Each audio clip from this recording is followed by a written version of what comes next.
On the evening of the 14th of April last, at about 20 minutes past 8 o'clock, I, in company with Miss Harris, left my residence at the corner of 15th and H Streets and joined the President and Mrs. Lincoln and went with them, in their carriage, to Ford's Theatre on 10th Street. On reaching the theatre, when the presence of the President became known, the actors stopped playing, the band struck up, "Hail to the Chief," and the audience rose and received him with vociferous cheering. The party proceeded along in the rear of the dress circle and entered the box that had been set apart for their reception. On entering the box, there was a large armchair that was placed nearest the audience, farthest from the stage, which the President took and occupied during the whole of the evening, with one exception, when he got up to put on his coat and returned and sat down again. When the second scene of the third act was being performed, and while I was intently observing the proceedings upon the stage, with my back toward the door, I heard the discharge of a pistol behind me, and looking round, saw through the smoke a man between the door and the President. The distance from the door to where the President sat was about 4 feet. At the same time, I heard the man shout some word, which I thought was freedom. I instantly sprang toward him and seized him. He wrested himself from my grasp and made a violent thrust at my breast with a large knife. I parried the blow by striking it up and received a wound several inches deep in my left arm.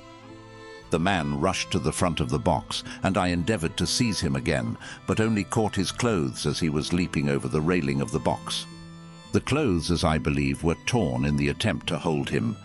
As he went over upon the stage, I cried out, "Stop that man!" I then turned to the President.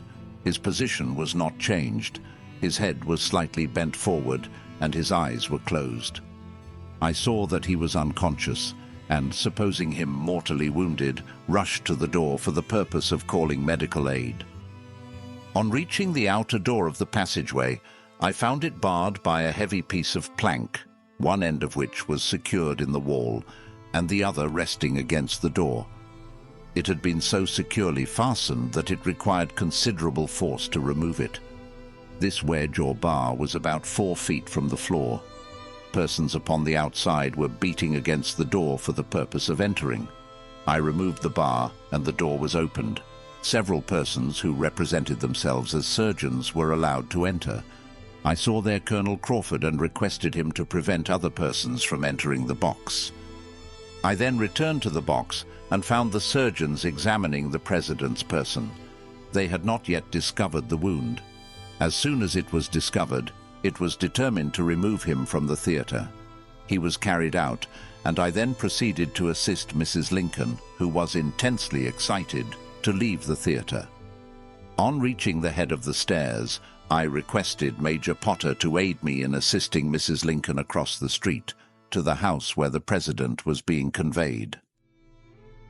In a review of the transactions, it is my confident belief that the time which elapsed between the discharge of the pistol and the time when the assassin leaped from the box did not exceed 30 seconds. Neither Mrs. Lincoln nor Miss Harris had left their seats.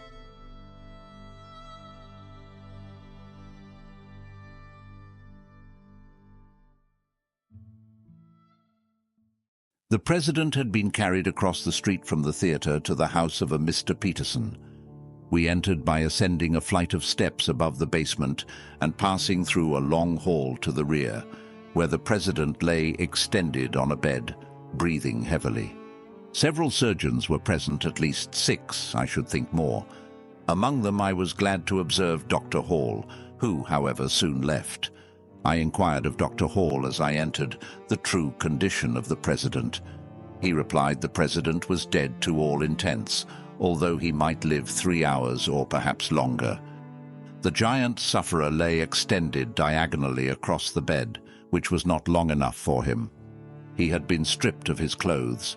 His large arms, which were occasionally exposed, were of a size which one would scarce have expected from his spare appearance. His slow, full respiration lifted the clothes with each breath that he took. His features were calm and striking. I had never seen them appear to better advantage than for the first hour, perhaps, that I was there. After that, his right eye began to swell, and that part of his face became discolored.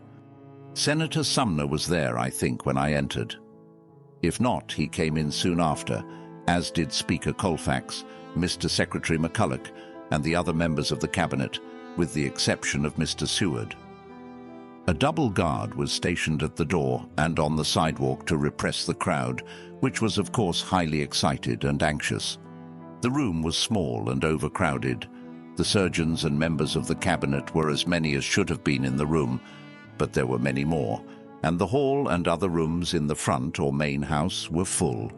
One of these rooms was occupied by Mrs. Lincoln and her attendants, with Miss Harris. Mrs. Dixon and Mrs. Kinney came to her about 12 o'clock. About once an hour, Mrs. Lincoln would repair to the bedside of her dying husband, and with lamentation and tears remain until overcome by emotion. A door which opened upon a porch or gallery, and also the windows, were kept open for fresh air. The night was dark, cloudy and damp, and about 6 it began to rain. I remained in the room until then without sitting or leaving it, when, there being a vacant chair which someone left at the foot of the bed, I occupied it for nearly 2 hours, listening to the heavy groans and witnessing the wasting life of the good and great man who was expiring before me. About 6 a.m. I experienced a feeling of faintness, and for the first time after entering the room, a little past 11, I left it and the house and took a short walk in the open air. It was a dark and gloomy morning, and rain set in before I returned to the house some 15 minutes later. Large groups of people were gathered every few rods, all anxious and solicitous. Someone or more from each group stepped forward as I passed to inquire into the condition of the president and to ask if there was no hope. Intense grief was on every countenance when I replied that the president could survive but a short time. The colored people especially, and there were at this time more of them perhaps than of whites, were overwhelmed with grief. A little before 7, I went into the room where the dying president was rapidly drawing near the closing moments. His wife soon after made her last visit to him. The death struggle had begun. Robert, his son, stood with several others at the head of the bed. He bore himself well, but on 2 occasions gave way to overpowering grief and sobbed aloud, turning his head and leaning on the shoulder of Senator Sumner. The respiration of the president became suspended at intervals and at last entirely ceased at 22 minutes past 7.